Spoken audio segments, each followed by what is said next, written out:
ईसा अलैहिस्सलाम को मसीह कहा जाता है। इसका मतलब है कसरत से जमीन की सियाहत करने वाला, या इसका माना हाथ फेरने वाला है, क्योंकि आप हाथ फेर कर अल्लाह के हुक्म से मरीजों को शिफाया फरमाते थे। आपकी पैदाइश अल्लाह ताला का एक बहुत अजीम मोजिजा है। अक्सर मुफस्सिरीन का इस पर इत्तिफाक है कि ईसा अलैहिस्सलाम को 30 साल की उम्र में इंजील अता की गई। साथ ही अल्लाह ताला ने उन्हें अजीम मोजज़ात अता फरमाए। ईसा अलैहिस्सलाम बनी इसराइल की तरफ मबूस हुए।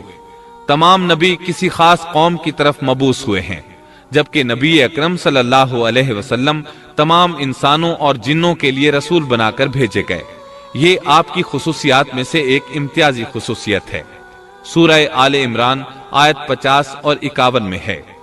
और मैं तौरात की तस्दीक करने वाला हूँ जो मुझसे पहले है, और मैं इसलिए आया हूँ कि तुम पर बाज वो चीजें हलाल कर दूं जो तुम पर हराम कर दी गई हैं, और मैं तुम्हारे पास तुम्हारे रब की निशानियां लाया हूँ, इसलिए तुम अल्लाह से डरो और मेरी फरमाबरदारी करो।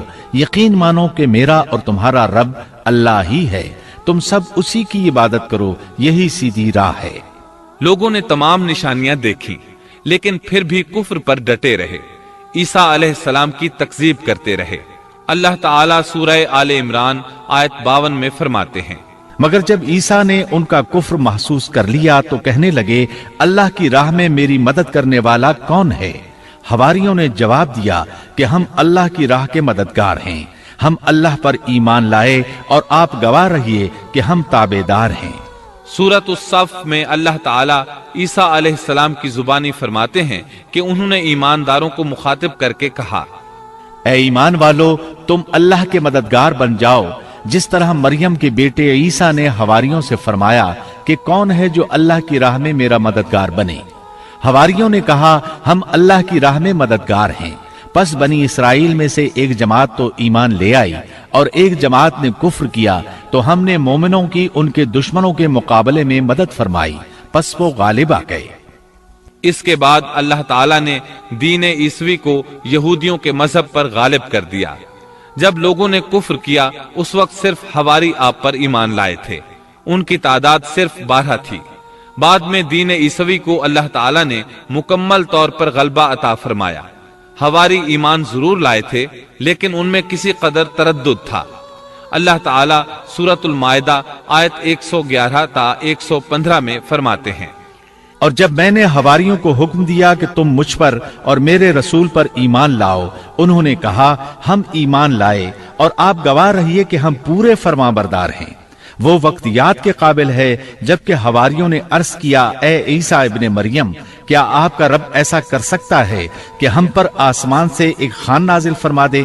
आपने फरमाया कि अल्लाह से डरो अगर तुम ईमानदार हो।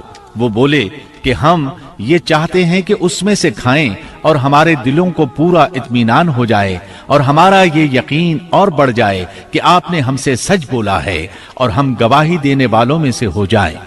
ईसा इब्ने मरियम ने दुआ की कि ऐ अल्लाह, ऐ हमारे परवरदिगार, हम पर आसमान से खाना नाजिल फरमा कि वो हमारे लिए, यानी हम में जो अव्वल हैं और जो बाद हैं, सबके लिए एक खुशी की बात हो जाए और तेरी तरफ से एक निशान हो जाए, और तू हमको रिज़्क़ अता फरमा दे और तू सब अता करने वालों से अच्छा है। हक ताला ने इरशाद फरमाया कि मैं वो खाना तुम लोगों पर नाजिल करने वाला हूँ, फिर जो शख्स तुम में से इसके बाद कुफ्र करेगा तो मैं उसको ऐसी सजा दूंगा कि वो सजा दुनिया जहान वालों में से किसी को न दूंगा।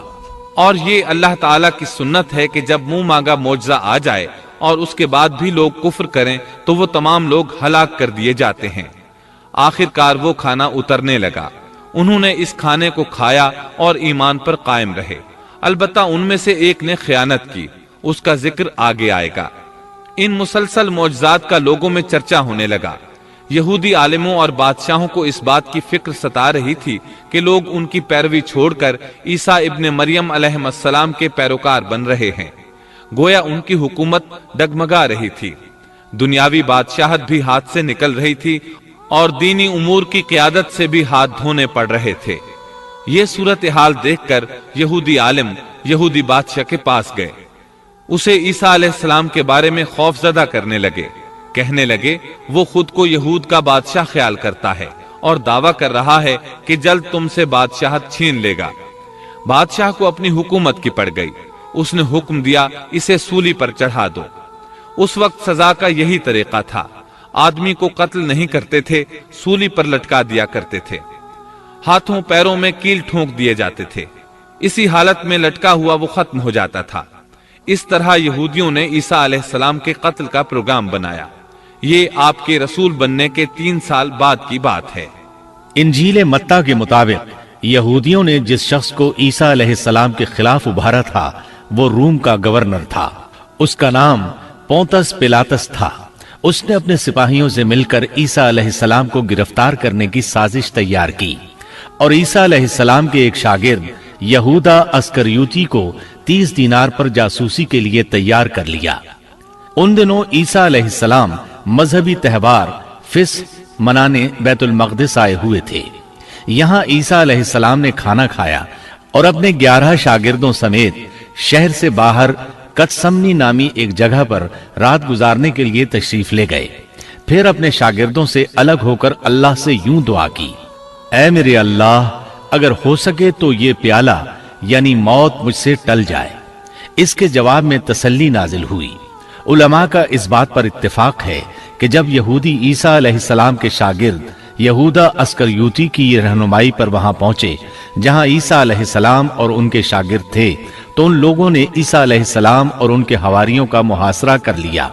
عین اسی وقت اللہ تعالیٰ نے عیسیٰ علیہ السلام کو آسمان پر اٹھا لیا اور مخبری کرنے والے عیسیٰ علیہ السلام کے شاگرد یہودا پر عیسیٰ علیہ السلام کی مشابہت ڈال دی گئی۔ چنانچہ حکومت کے اہلکاروں، یہودیوں، حتیٰ کہ خود حواریوں نے بھی اسی کو عیسیٰ سمجھ لیا اور اسی کو لے جا کر پھانسی پر چڑھا دیا، جیسا کہ سورۃ النساء میں اللہ تعالیٰ فرماتے ہیں، اور اس وجہ سے بھی ہم نے ان پر لعنت کی کہ انہوں نے کہا کہ ہم نے مسیح ابن مریم جو کہ اللہ کا رسول ہے اسے قتل کیا ہے، حالانکہ نہ انہوں نے اسے قتل کیا اور نہ سولی دیا، لیکن ان کو شبہ پڑ گیا، اور جو لوگ اس میں اختلاف کر رہے ہیں وہ خود شک میں ہیں، انہیں حقیقت حال کا کچھ علم نہیں، محض ظن کے پیچھے لگے ہوئے ہیں۔ اور یہ یقینی بات ہے کہ انہوں نے عیسیٰ ابن مریم کو قتل نہیں کیا تھا، بلکہ اللہ نے اسے اپنی طرف اٹھا لیا تھا، اور اللہ بہت زور آور اور حکمت والا ہے۔ عیسائی اور یہودی اس بات پر متفق تھے کہ عیسیٰ علیہ السلام کو سولی چڑھا دیا گیا ہے، لیکن ان میں تھوڑا سا اختلاف تھا۔